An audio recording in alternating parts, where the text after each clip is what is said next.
Ya, orang-orang yang mereka melakukan teror di tengah-tengah muslimin, ya, dengan menamakan dirinya sebagai, menamakan amalannya dengan jihad, dan mereka menginginkan dengannya masuk ke dalam surga. Saya ingatkan diri saya, dan saya ingatkan saudara-saudara saya semuanya, ya, lihatlah kembali perjalanan Anda, lihatlah kembali pergerakan Anda, ya, kembalilah kepada Al-Quran, kembalilah kepada Sunnah, di atas pemahaman yang benar. Apa yang kalian lakukan ini sama sekali tidak mencerminkan sedikit pun daripada ajaran Islam. Bukankah kalian mengaku cinta kepada Rasulullah sallallahu alaihi wasallam? Bukankah kalian mengaku berjalan di atas sunnah Rasulullah sallallahu alaihi wasallam? Dengarkan apa kata Nabi Muhammad sallallahu alaihi wasallam dalam banyak hadisnya. Rasulullah mengatakan, "Idza qumtum thalatha fala yatanajayan itsna duna akhar." Apabila kalian sedang dalam keadaan bertiga, maka jangan yang dua saling berbisik-bisikan, yang satunya tidak diajak bicara. Perasaan dijaga dalam agama Islam, perasaan dijaga. Perasaan ini merupakan sesuatu yang paling rendah dibandingkan dengan nyawa, dibandingkan dengan harta. Nah, kalau ini saja dijaga oleh Nabi SAW, bagaimana lagi dengan hal yang lain? Ya, bagaimana dengan nyawa? Bagaimana dengan harta? Ya, bertobatlah wahai saudara-saudaraku, kembalilah kepada ajaran Islam yang benar.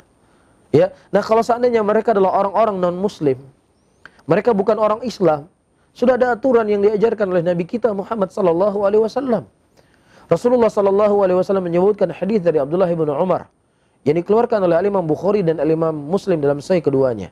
Rasulullah mengatakan, "Man qatala mu'ahidan lam yarih rahiyatil jannah." Barang siapa yang seseorang membunuh seorang non-Muslim yang muahad, yang mereka berada di bawah perjanjian pemerintahan muslimin, dia tidak akan mencium bau surga. Bukankah juga Nabi kalian telah mengatakan dalam hadisnya, ya, "Man asyara li akhi bihadidin tal'anahumul malaikatu hatta tada'ahu."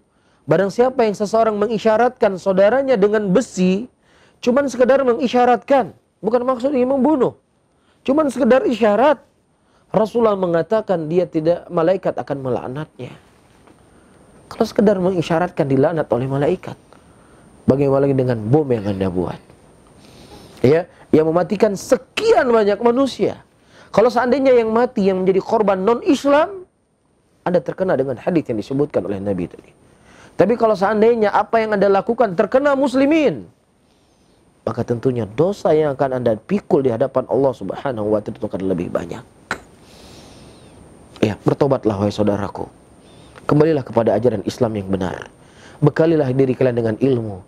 Jangan hanya dengan modal semangat. Semangat tidak akan tegak Islam ini dengan kesemangatan. Islam tidak akan tegak dengan yel-yelan. Islam tidak hanya tegak dengan sekedar teriak-teriak. Islam akan tegak di negeri ini ketika mengumpulkan dua kekuatan, ilmu dan amal. Allah Subhanahu wa ta'ala ingatkan kepada kita dalam Al-Quran, "Wadhkur." Ingatlah oleh kalian hamba-hamba pilihan kami, Nabi Ibrahim, Nabi Ishak, Nabi Yakub. Dengan apa? Ulil aidi wal absar. Ya, dua kekuatan, kekuatan ilmu dan kekuatan untuk menerapkan ilmu itu sendiri. Dan terakhir, saya ingatkan perjuangan kalian yang kalian, ya, namakan dengan jihad. Yang kalian mengorbankan nyawa kalian, mengorbankan nyawa anak-anak kalian, mengorbankan wanita-wanita muslimat. Yang kalian inginkan dengannya jihad, yang kalian inginkan dengannya masuk ke dalam surga. Saya ingatkan, Rasulullah sallallahu alaihi wasallam pernah satu hari boleh dicela oleh seorang Yahudi. Yahudi tersebut berkata, "Asam alik ya Muhammad, celaka bagi engkau ya Muhammad." 3 kali diulang oleh Yahudi. Kemudian Aisyah radhiyallahu taala anha mendengar suami beliau dihina oleh seorang Yahudi tadi, dia membalas, "Ya, celaka bagimu Yahudi, wahai laknat juga bagimu wahai Yahudi." Tapi subhanallah, Rasulullah sallallahu alaihi wasallam menegur Aisyah, "Wahai Aisyah, keadaannya tidak demikian." Bukan demikian wahai Aisyah, dia tidak melaknat saya. Dia hanya mengucapkan kalimat kepada saya, "Celaka bagi engkau wahai Muhammad." Cukup engkau balas, juga bagimu kecelakaan. Iya, semangat untuk membela kebenaran, semangat untuk membela agama, semangat untuk membela sunnah Rasulullah sallallahu alaihi wasallam tidak bisa dengan kebodohan dan kejahilan dan semangat semata. Barengi ilmu Anda, barengi pergerakan Anda dengan ilmu.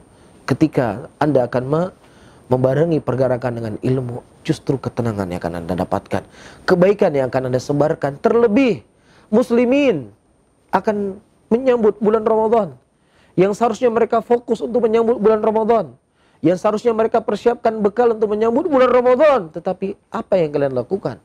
Justru membuat cerai-berai muslimin dan membuat mereka takut. Rasulullah menyebutkan dalam hadisnya, tidak halal bagi seorang muslim menakut-nakuti muslimin yang lainnya.